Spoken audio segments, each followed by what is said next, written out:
Have it the white of an eye from half a league away.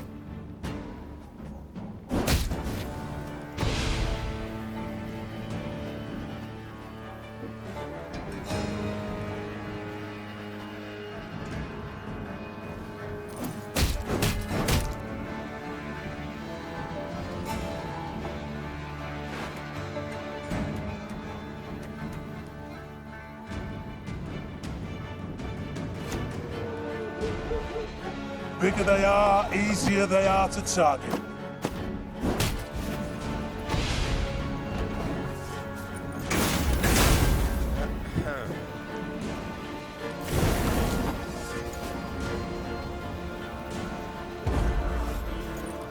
Your Grace, the battle's won.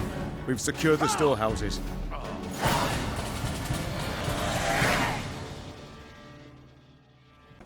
Niamh managed to rout the Nilfgaardian troops and regain the stolen supplies. However, the Queen's good humor faded soon after the battle. Her soldiers began loudly demanding she not return to the village, but keep the food for her troops. We've nigh empty bellies too, my lady. And whatever we give them, the black-clad bastards will just steal right back. Better to strengthen our own army than the enemy's. The soldiers' words were cruel, but with much merit. Niamh concluded they were in no position to save the inhabitants of Braithwaite from the ravages of war.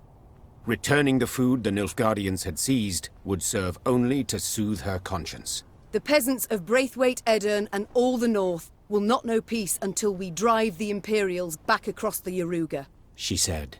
And we shall not do that weak with hunger. Quartermaster, have this food loaded onto our wagons.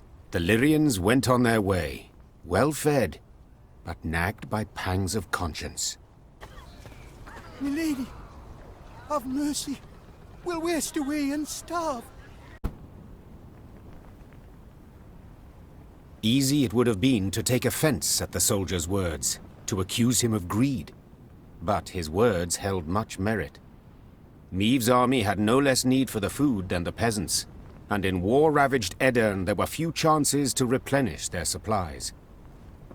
After a moment's hesitation, the Queen announced her decision. We shall divide the food. Half we return to the peasants, half we keep for ourselves.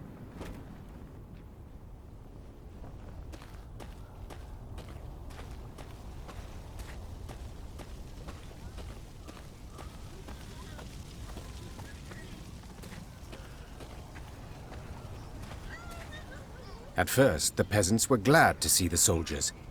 But their joy quickly turned to anger when they found Niamh had decided to return only half the recovered supplies. And for a queen to stoop so low,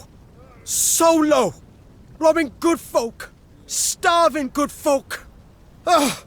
Niamh refused to argue with the villagers. Yes, justice was on their side, but in times of war, justice counts for little. A thief who takes half your coin is just as much a thief as one who takes it all. Remember these words well.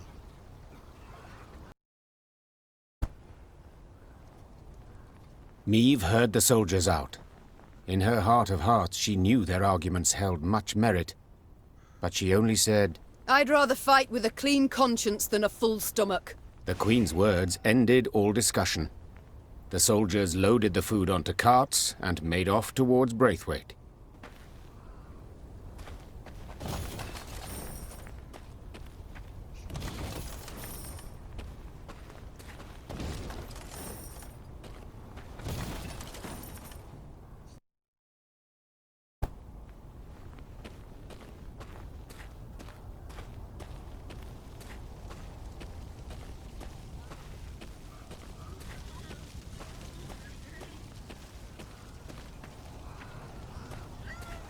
The villagers welcomed the soldiers with tears in their eyes. One fell to his knees before the Queen. Oh, milady! You saved us from starvation, from turning one against the other, from eating horrid things. The gods bless ye 7 times over! Niamh smiled hearing these words, but sadness lingered in her eyes. If the gods truly did reward good deeds and punish crimes, there'd be lightning bolts pummeling the Nilfgaardians day and night. Our own king left us for dead. Yet you, milady, though from a foreign land, saved our village, saved our lives.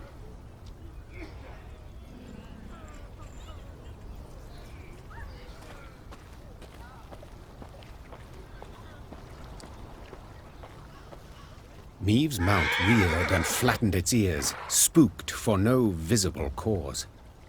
Trusting in animal instinct, Maeve jumped to the ground and felt tremors under her boots. At first they were faint, barely palpable, then grew stronger and stronger. What's going on? Maeve cried. Why does the earth tremble? Before anyone could respond, a scout from the forward guard let out a terrified cry. A moment later, snapped trees crashed down around them, and out of the woods came a 30-foot tall stone giant. Gods, Whispered the Queen. what is that? That I cannot verify, Your Grace, Reynard said.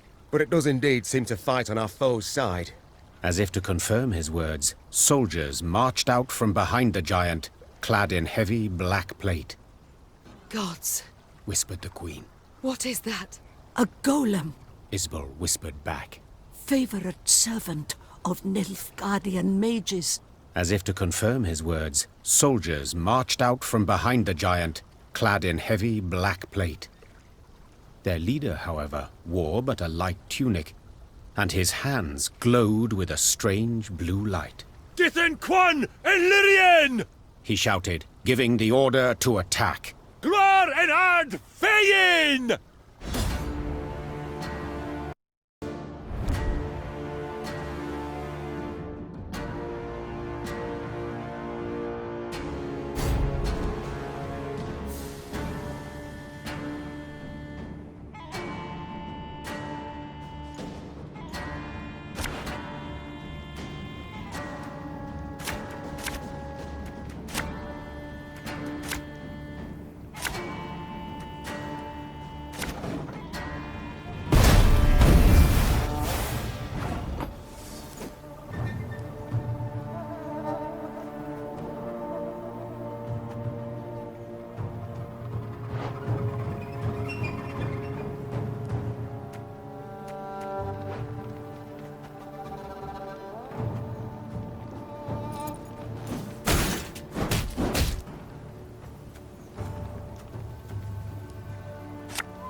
For Demavend!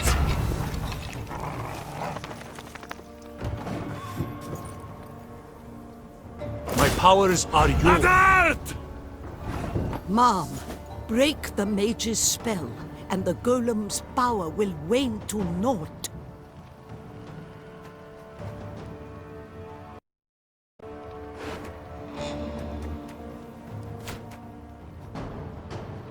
My scars? No, they don't hurt.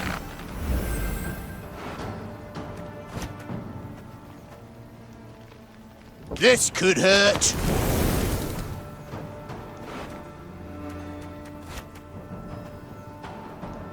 Company!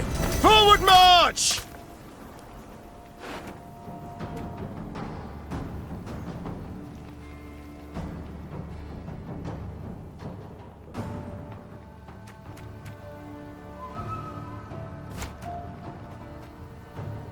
Watch your heads!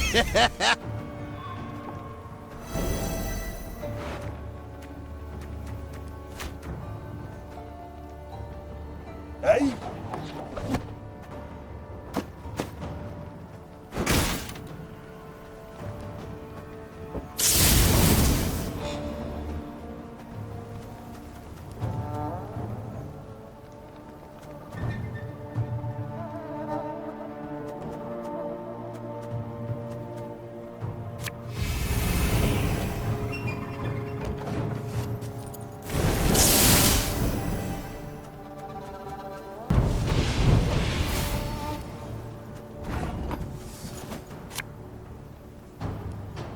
Gods blast it! My breastplate chafes.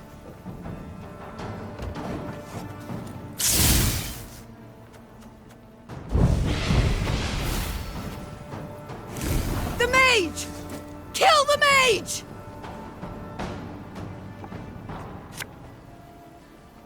Ever have a stone knock out one of your teeth?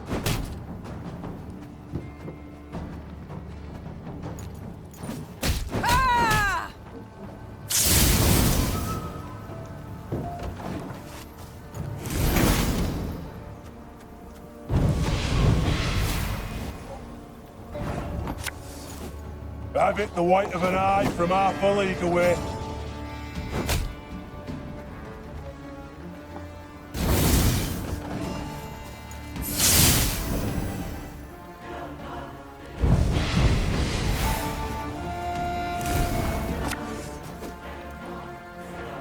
Bigger they are, easier they are to target.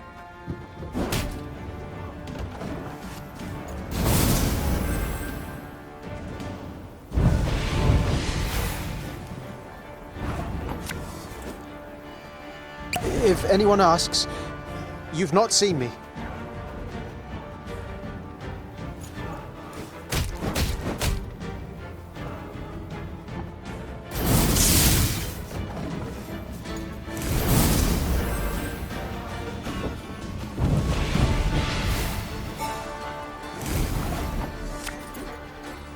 Thing about slings, they hide well.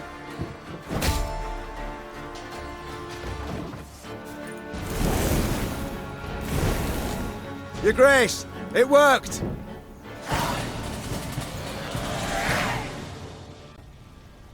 Raising her shield against the whistling rain of arrows, Meve fought her way towards the Nilfgaardian mage leading the attack. At close quarters, magic arcana would stand no chance against a well-swung blade. Meve roared, delivering a powerful blow. Her blade severed the mage's aorta, and drowning in his own blood, he fell to the ground. He choked out by way of last words. Then the blue aura coming from his hands flickered out, and the stone giant thundered to the ground in pieces. When the dust of the battle had settled, the Queen ordered her men to search the Nilfgaardian camp. In the mage's tent, they found a rare instrument used to communicate at a distance, a megascope. The crystals encrusted in its brass frame were still warm, meaning it had recently been used to conduct a conversation. The burning question was, with whom? There was one way to find out. Meve ordered the mage's assistant brought before her, and commanded him to activate the magic device. The prisoner wiped the sweat from his forehead and began twisting this, adjusting that, and fiddling with endless knobs. Isbel! Yelled the Queen. The mage dutifully came closer. This device. Could you activate it? Yes, Your Grace.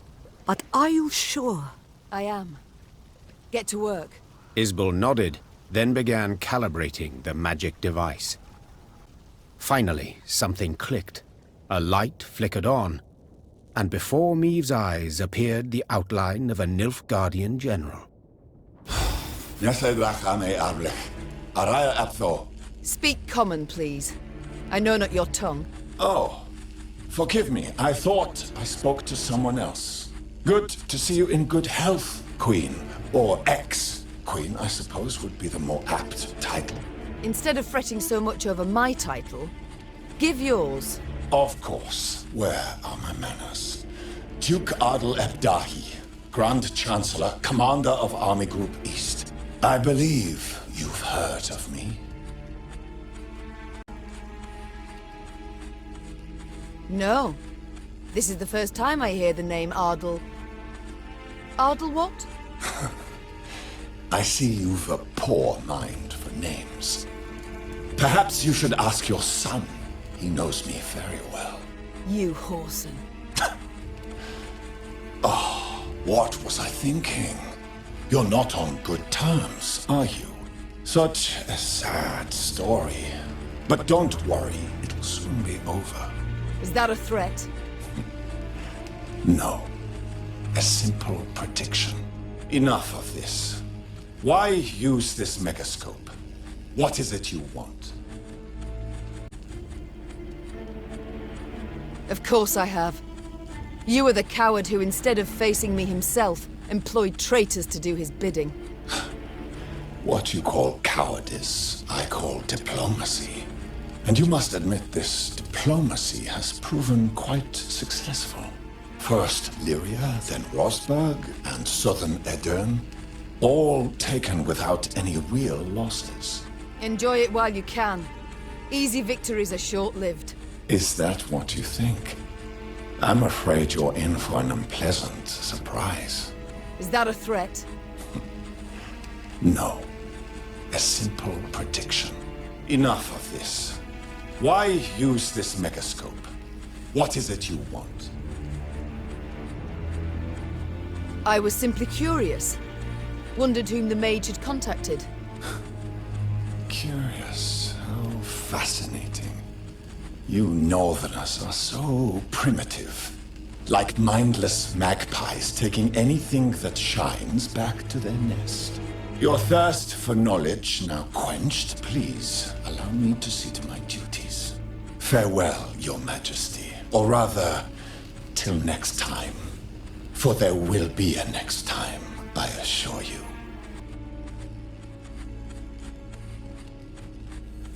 To tell you I shall never surrender. That I shall fight to my last breath. Your breath shall cease, that is certain. Exactly when I wish it to. What is that supposed to mean? Farewell, Your Majesty. Or rather, till next time. For there will be a next time, I assure you. I wanted to see the man who's butchering Edern. The man responsible for the deaths of thousands of women, elders and children. Then your desire has been satisfied. It was I who gave the order to cleanse this land of unwanted elements.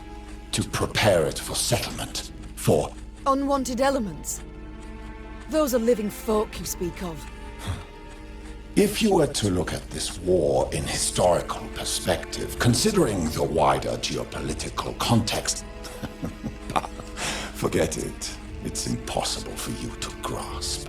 Farewell, Your Majesty. Or rather, till next time. For there will be a next time, I assure you. A quiet fell over the tent. The Queen stepped outside, squinted her eyes against the glare of the burning fields, and swore to herself that when she did see Grand Chancellor Ardal ep Dahi again, he would be a whole head shorter.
Mom, it's good you're here. We ought to speak. Yes? Concerning what? I've spent time with your troops, dressing their wounds, treating them. They respect you greatly, would follow you into any fire, any flood. Happy to hear it. They're good folk, one and all. Yes, precisely.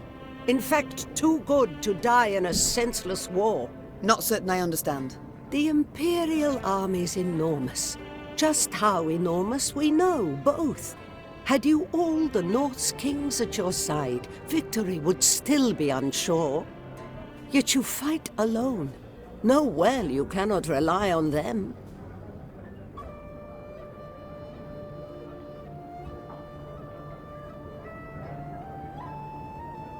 You forget yourself, madam.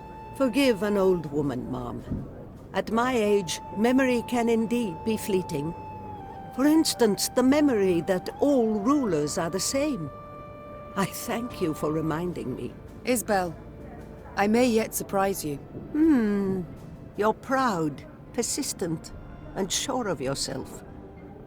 Just as I was at your age. Agreed. Nilfgaard's far better equipped and greatly outnumbers us. Yet, though try, they cannot be everywhere at once.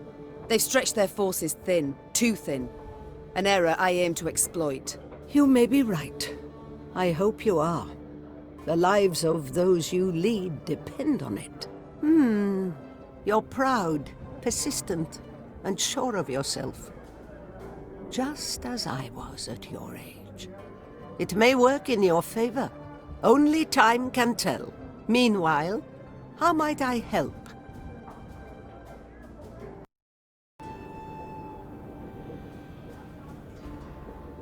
You're no village witch, no healer. That much is clear.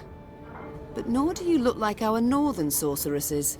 I use no glamour, true.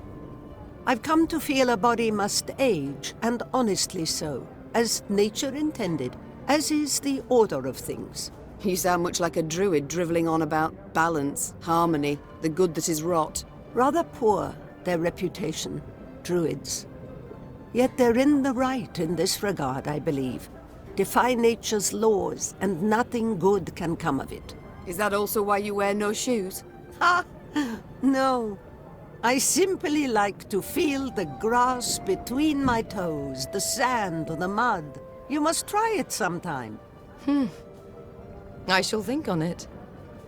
Thank you, Isbel. Duty calls. I must go. Of course. Should you need me, I'll be here.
All destroyed.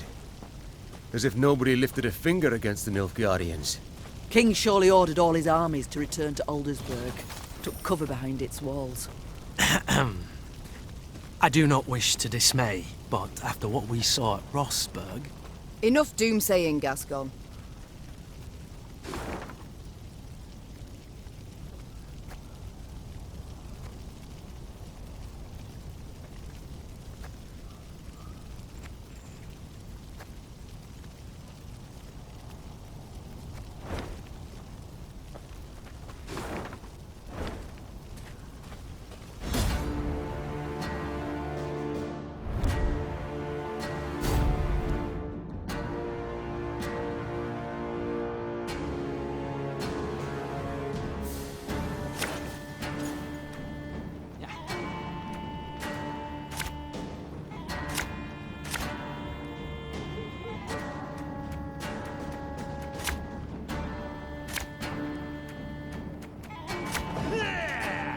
Must be an important lesson in this.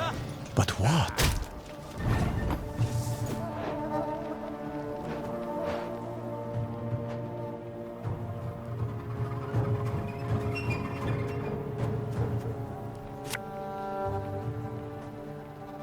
Catch!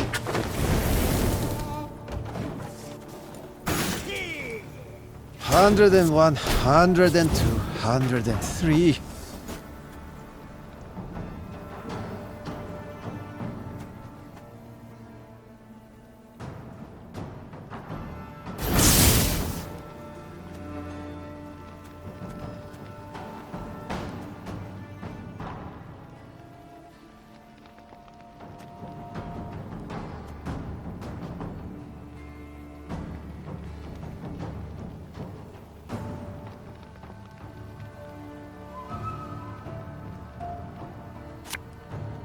Ever have a stone knock out one of your teeth?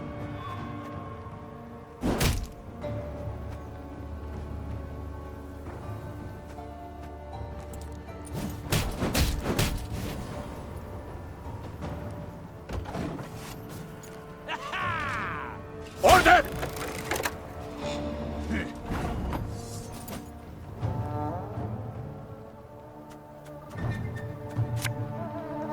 We got a job to do.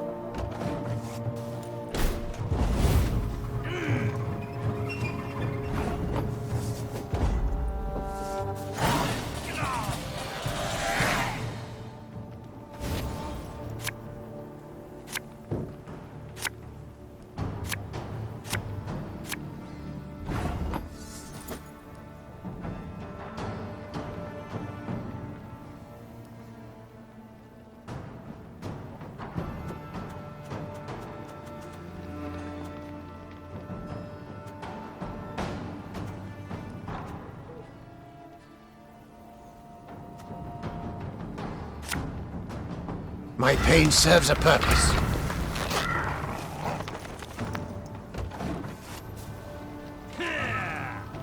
Life is mine now.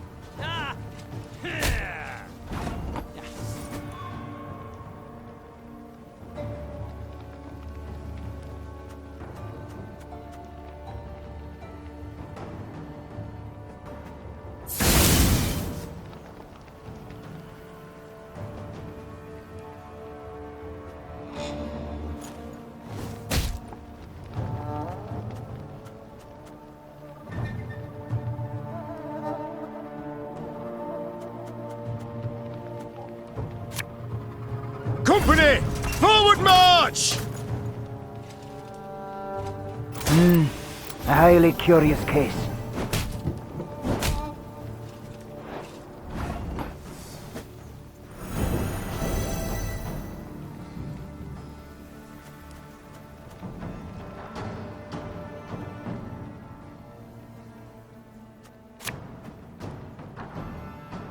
I've hit the white of an eye from half a league away.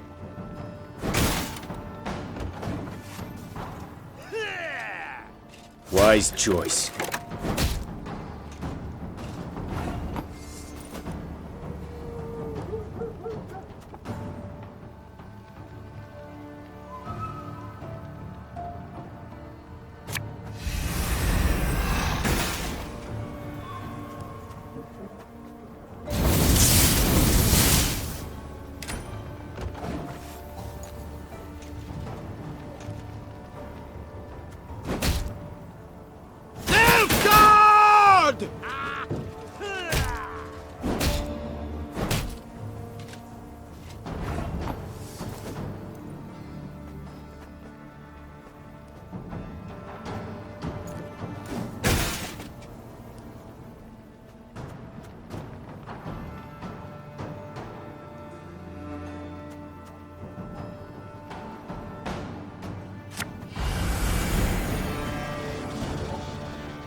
Retreat!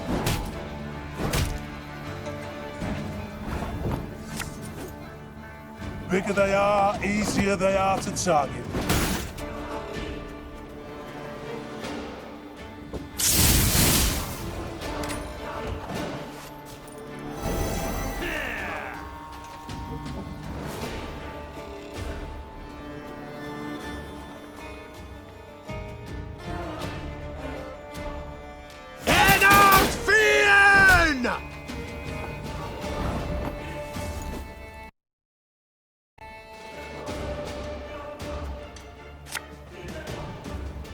Thing about slings, they hide well.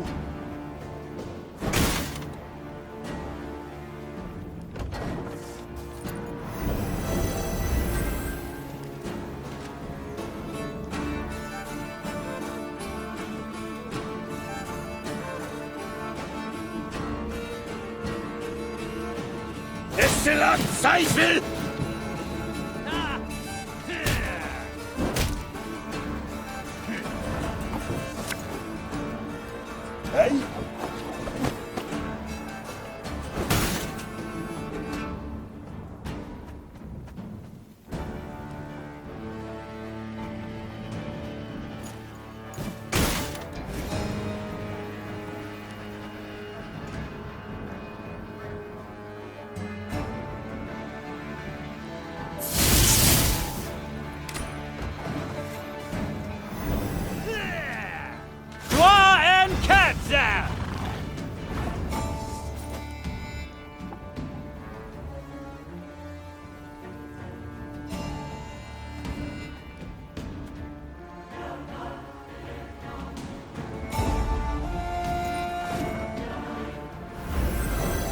Herzer.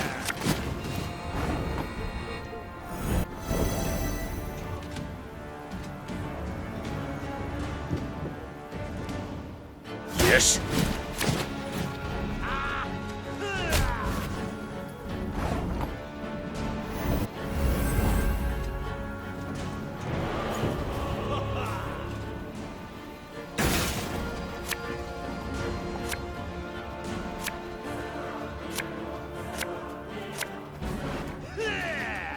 Destillat Seifel!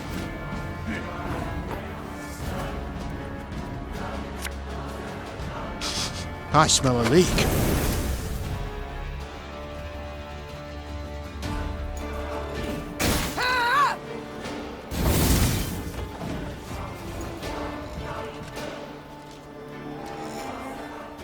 Egroto dum anime est, spes est.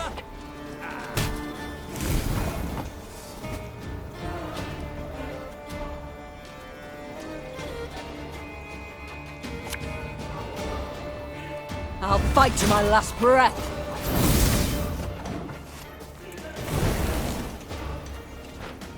My prescription, a bit of bloodletting.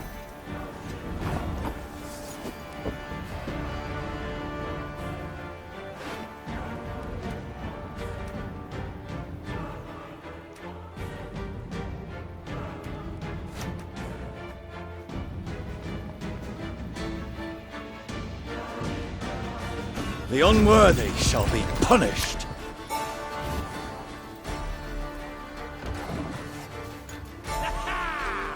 Herzer.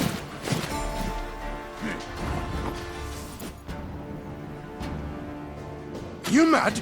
Don't shake that!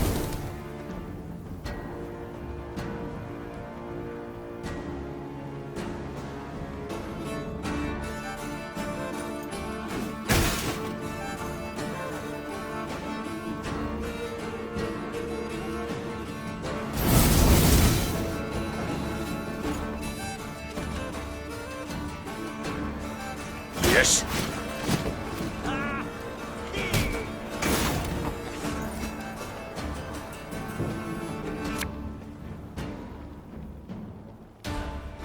Greetings. What is it?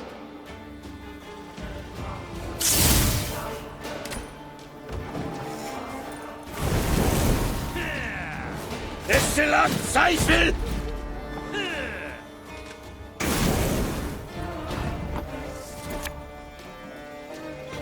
When will you ever learn?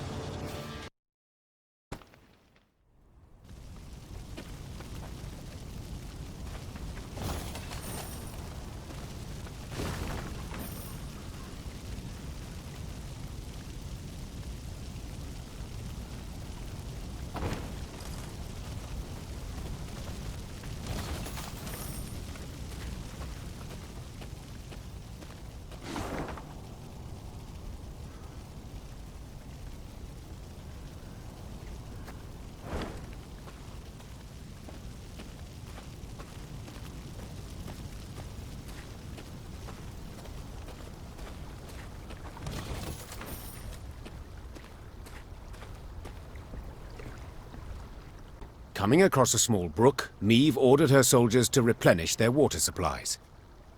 When they returned, it was with empty water skins and troubled expressions. Milady, the water tastes of blood. Not like black pudding, mind, but rancid, filthy. Meve had no choice but to march on. She gulped dryly and wondered how to interpret this strange event. An omen, perhaps? A warning from the gods? She soon learned the truth. Following the brook upstream, the Lyrians arrived at a small pool. Bobbing on its surface were dozens of corpses. A young woman caught Meve's gaze, her long hair spread delicately atop the water, wide-open eyes reflecting the sky, a fine nose peppered with freckles, and a gaping wound slashed across her throat. We shall stop here, The Queen said calmly. and give these souls a proper burial. Reynard, send scouts. Tell them they are not to return until they ascertain what has happened here. When the scouts returned a while later, they brought with them a barefooted peasant they'd found hiding in the woods. They claimed he hailed from Horton, a nearby village, the village whose inhabitants had been murdered. Them black-clad wretches stormed the village, milady. The devil Thronebreaker at the fore. Rounded us right up, took us down to the lake. Whole village, mind. They'd chop, and splosh. It was I alone gave him the slip. Meve listened to the man's tale, then placed him in the care of her medics and ordered the Lyrians to break camp. She rode at the head of their column, Reynard at her side, her knuckles gripped white on the reins. Do we know where this Frigef is stationed? Our riders report he's pitched camp to the east. Then let's pay him a call. They killed all, like Rosberg. My lady, please, make them pay. Milka, Bezrad, Kristan, all killed. Souls snuffed out to the very last. Could have run for help, I know. But I was afeard. Afeard the black lads had catch wind of me, hear me. What now? Whatever will I do? Alone. Left all alone.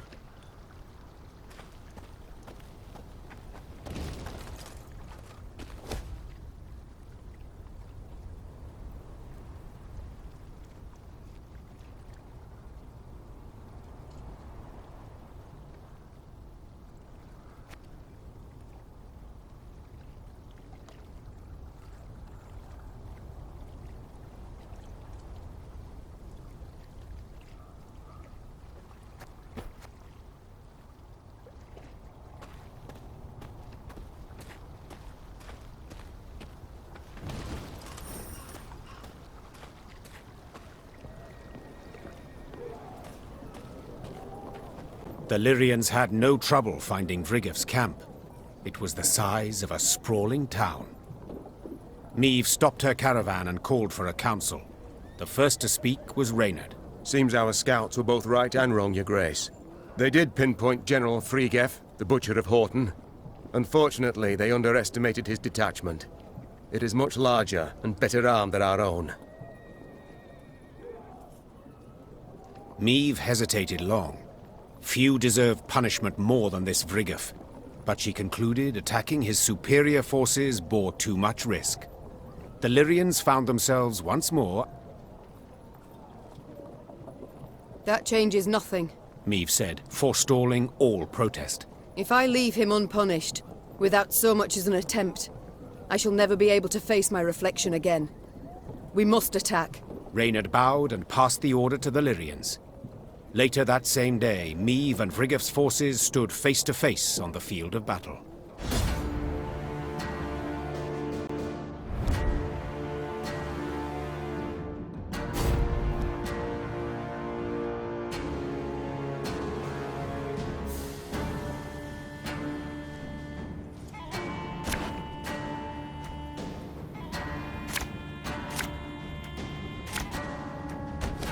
Come out, Frigef!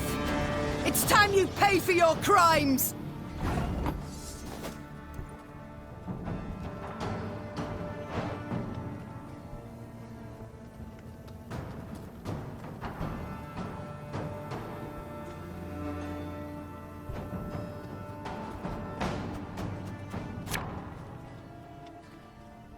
Watch your heads!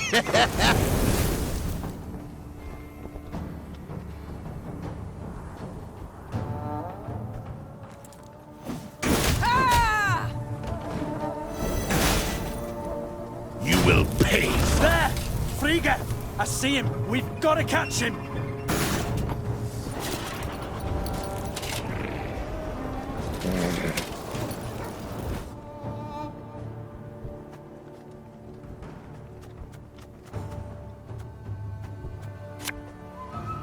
Catch!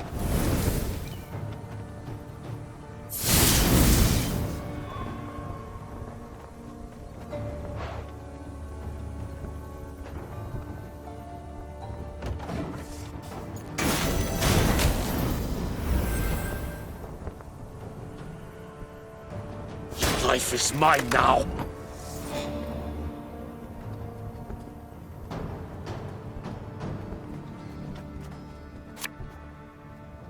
Thing about slings, they hide well.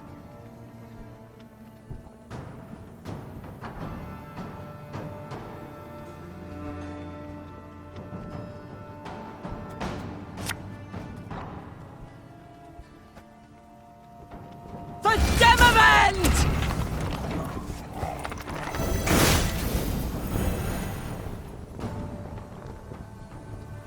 Wise choice. Horsens.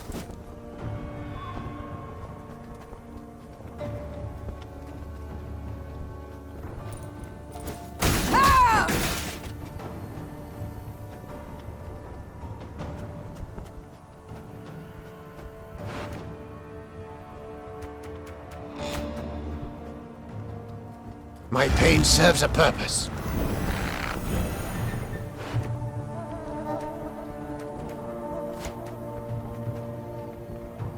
Hey?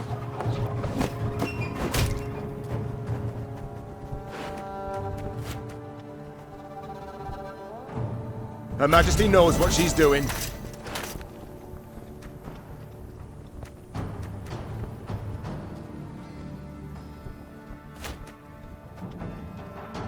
God's blast it! My breastplate chafes.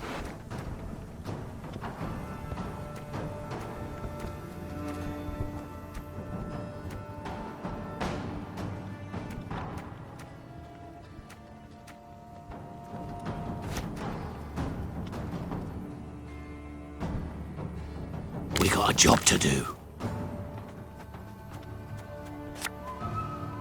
Ever have a stone knock out one of your teeth?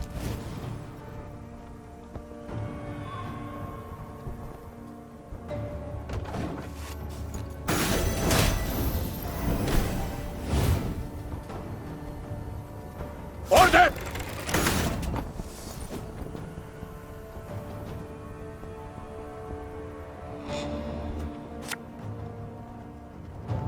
Have it the white of an eye from half a league away.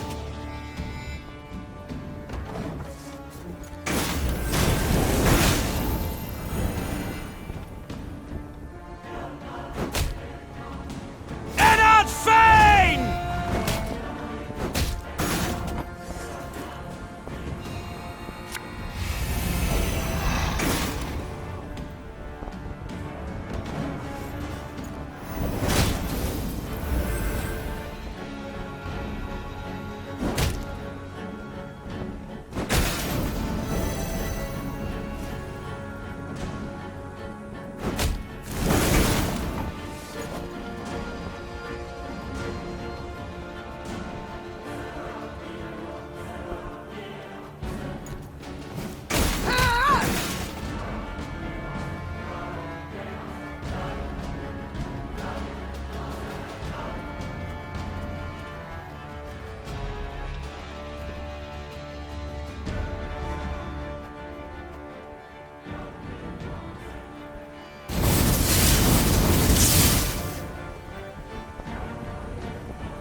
Bigger they are, easier they are to target.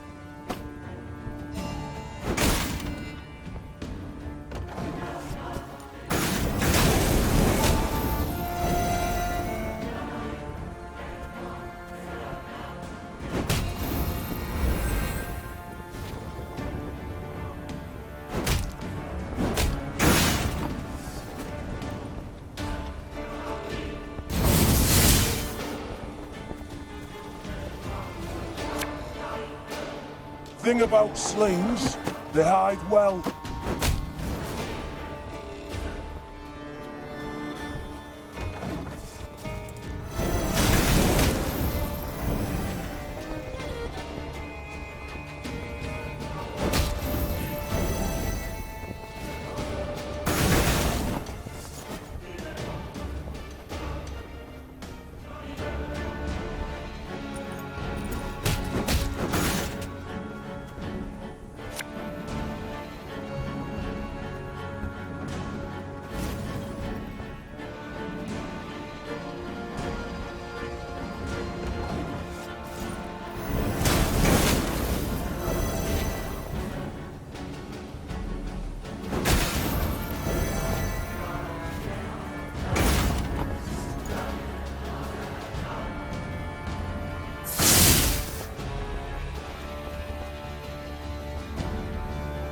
Fear not. We shall achieve our goal.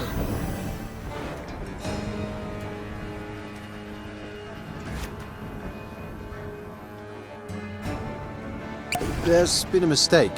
I'm no mage.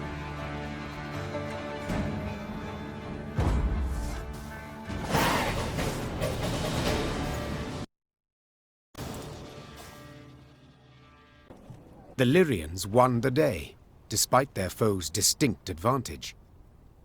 Historians later ascribed Maeve's victory to her light troops' superior maneuverability in the difficult terrain compared to the plate-clad Nilfgaardians. But if you ask me, that wasn't it at all. A storm of fury had been quietly gathering in the Lyrians' hearts, a squall of rage stoked by the Nilfgaardians' unparalleled cruelty towards the conquered. And no one embodied this barbarism more perfectly than General Frigga. Maeve's men were ready to sacrifice anything to see him punished. They dragged the defeated general before Maeve.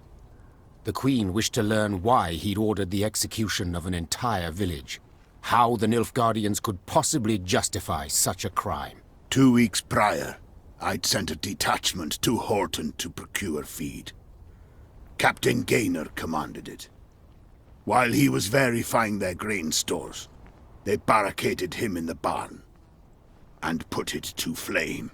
The Queen listened to the general's story, her face a mask, betraying nothing. Murdered. One man was murdered. Frigga raised his eyes to Maeve's. The Queen was surprised to see them wet with tears. Yes, my lady. My son. The general's simple words bore pain, grief, and a thirst for revenge that would never be slaked. The Queen had to decide what to do with Frigga. No doubt the general had earned punishment, the harshest possible at that. Yet, such a weighty personage could fetch a hefty ransom, and Maeve's army desperately needed the gold. In the end, the Queen decided to return the general for a golden ransom. Whether she chose the path out of mercy, moved by the Nilfgaardians' tears, or out of pure material calculation, sensing an excellent chance to replenish her war chest, it is hard to say. One thing is certain, her men were crestfallen at the news. They had challenged Frigga's greatly superior forces in the name of justice, not gold. My father taught me to respect the generals of my enemies. That even in captivity, their arms should not be taken from them. Their guards should greet them in salute. The Queen said. But you, Frigga, you are no general. Merely a cutthroat dressed as one. You shall die like the good folk of Horton. Quickly. Summarily. Frigga received the Queen's decision with sang-froid. He neither struggled nor begged for mercy. He simply laid his head on the trunk.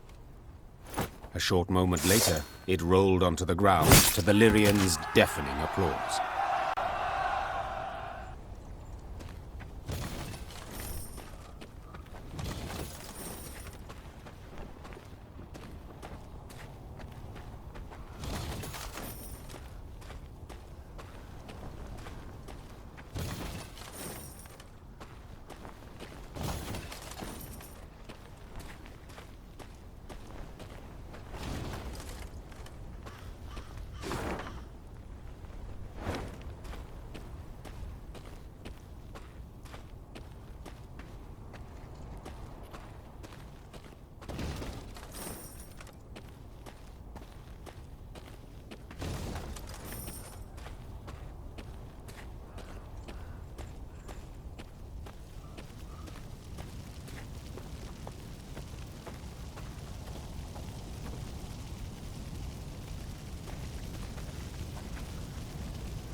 Ever have a stone knock out one of your teeth?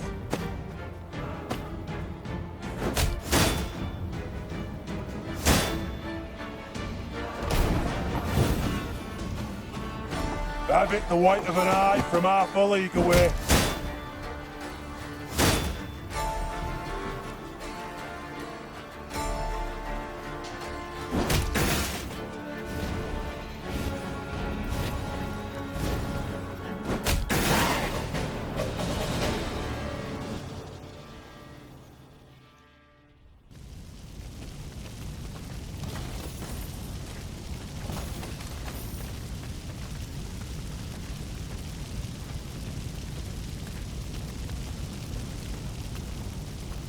Took but one damned week, and the army was shattered to bits and pieces. Blacklads were supposed to grind their teeth against our walls. Bloody empty promise by our leaders. Commander, onward to Abbey. Bloody idiots. There a place for me in your ranks, Your Majesty? I'd so like to serve you. I'd do so with loyalty deserving of my own king.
A taxidermied unicorn. Strange. What are your orders, Your Grace? Shall we take it? I've no notion what one could possibly do with such a thing. We ride on.